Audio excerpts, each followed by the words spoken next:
What is up, guys? So I've been making a lot of videos about religion, so I thought it only be fair to counteract it by making a video about evolution.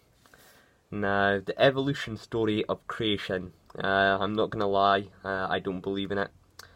It doesn't make sense. Out of the thousands of species on Earth, we are the only ones who evolved to be two-legged, upright, intelligent beings. Sure, all animals have different intelligence capabilities. For example, a cat is a lot smarter than a goldfish. Maybe we're just at the top. However, you'd at least expect other animals who hold somewhat, if the same resemblance in intelligence to us, as a cat, for example, is like a dog. But with us humans, nothing looks like us, not even the apes. And nothing is of nearly of the same level of intellect, not even computers. As for a machine lacks common sense and needs thousands of code for simple tasks, AI won't be a threat anytime soon. The reason I say this is because there's another conflict with this idea. Darwinism's idea of survival of the fittest. Survival of the fittest.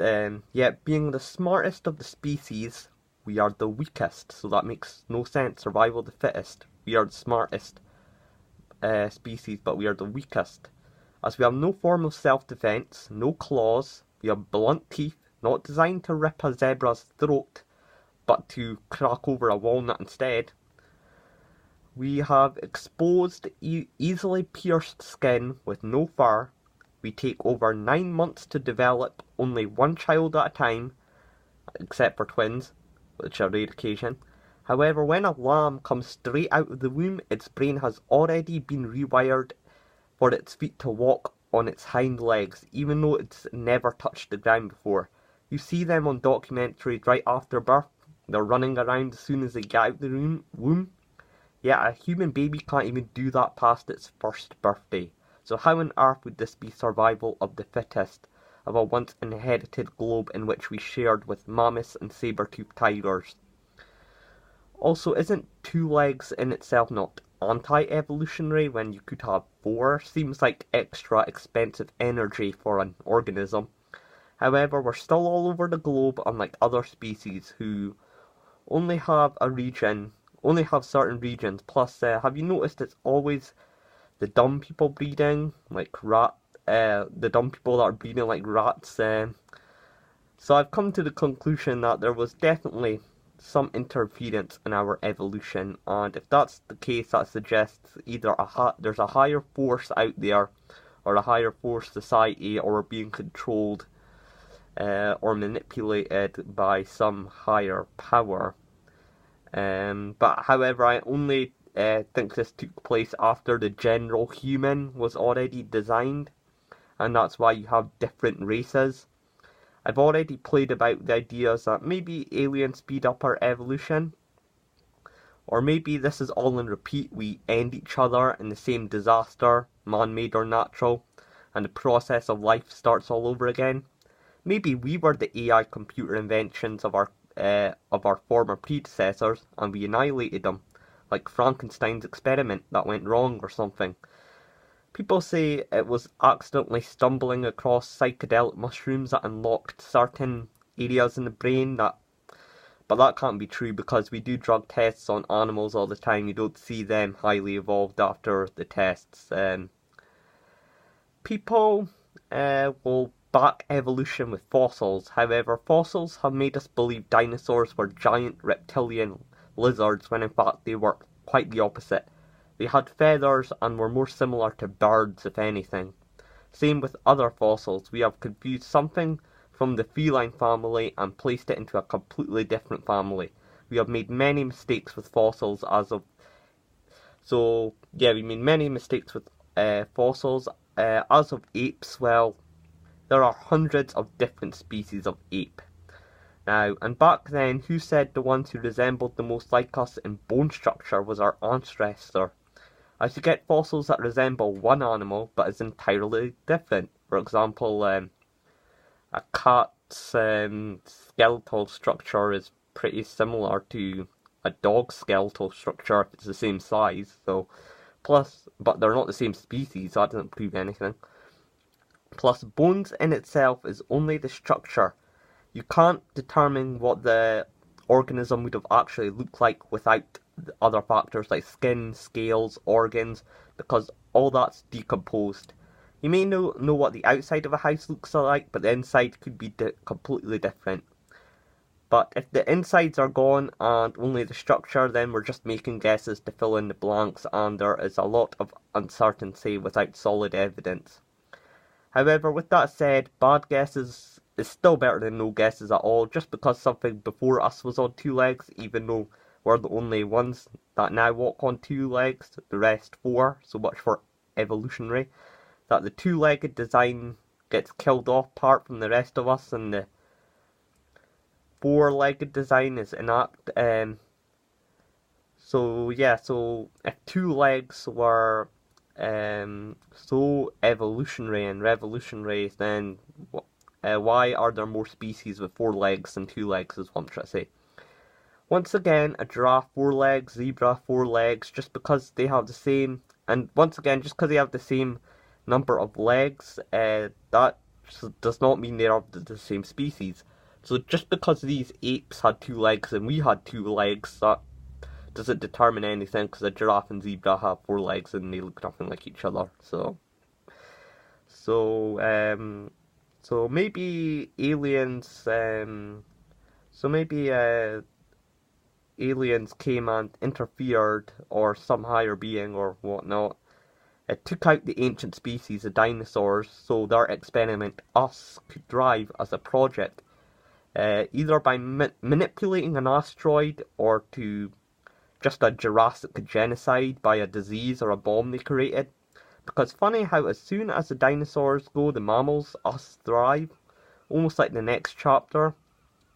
While the animals that wouldn't be a threat to us collectively because we're a social species are spared, because even a bear can't kill a tribe of humans. Maybe one gets misplaced or something, but maybe that's why we're designed to be a pack. And since we question human evolution, what about the evolution of aliens? How did they evolve to become so smart to create us, or the gods, or the god, the angels, whatever?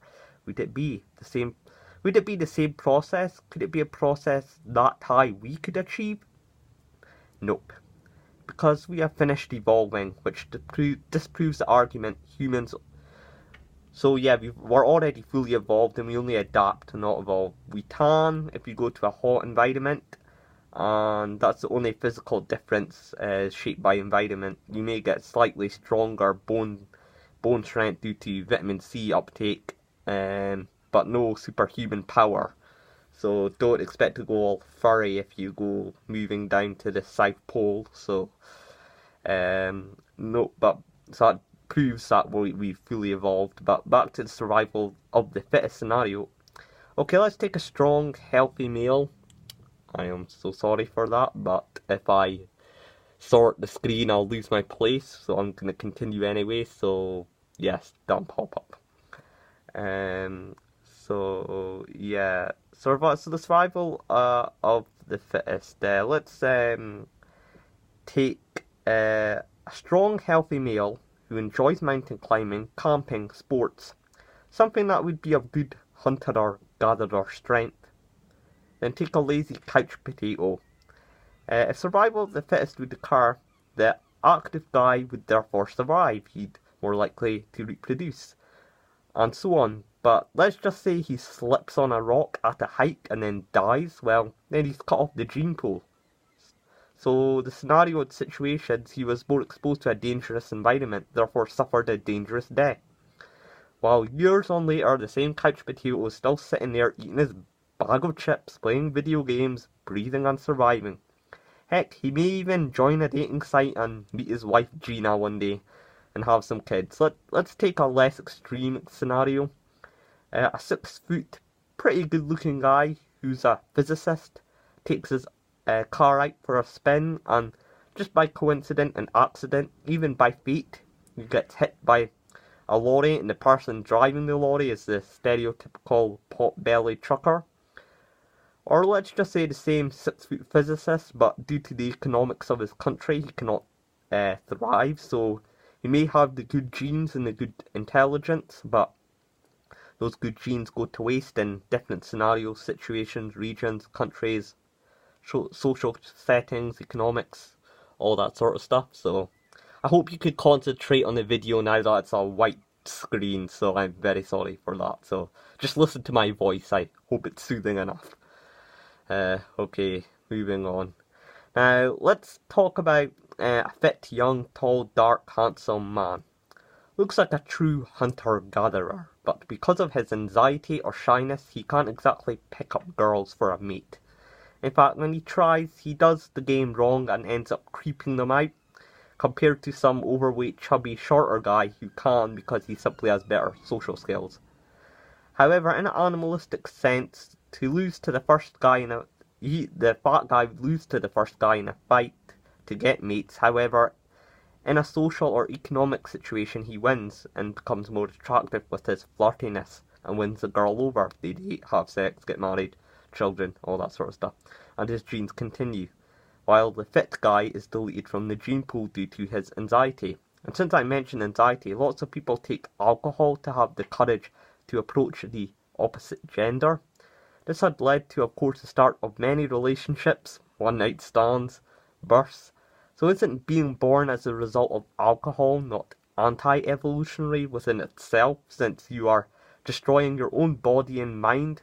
This does not seem like survival of the fittest, yet these degenerates are breeding and continuing to take up oxygen, because without the anti-anxiety drugs or the social lubricant liquor, approaching a woman they find attractive overstimulates their adrenaline, puts them in a shock of nervousness, and they become the opposite of hunter-gatherer. Yet they take a drug to overcompensate for their fear, impairing their cognitive ability, and bam, they approach a girl, get a good conversation rolling, things happen, now they're in a relationship.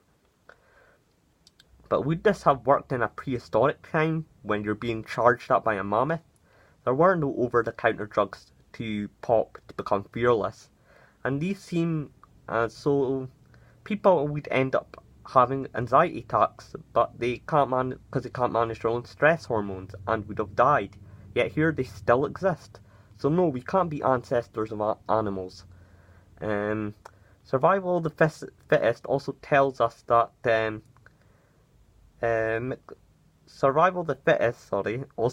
that mixing up of the gene pool is good for survival, as it means more diversity in the DNA that can combat an array of international diseases. Yet racial groups tend to stick to their own, and even prefer their own over others, with huge social risks of dating outsiders. So if survival of the fittest was true, then race mixing would be extremely good genetically, but people tend to stick to their own races, so that's sort of anti-evolutionary within itself, is what I'm trying to say again. And if the same tribe keep breeding inside their own they're circulating the same genes amongst them. This is also anti-evolutionary, but let's talk about the alpha male. There is no such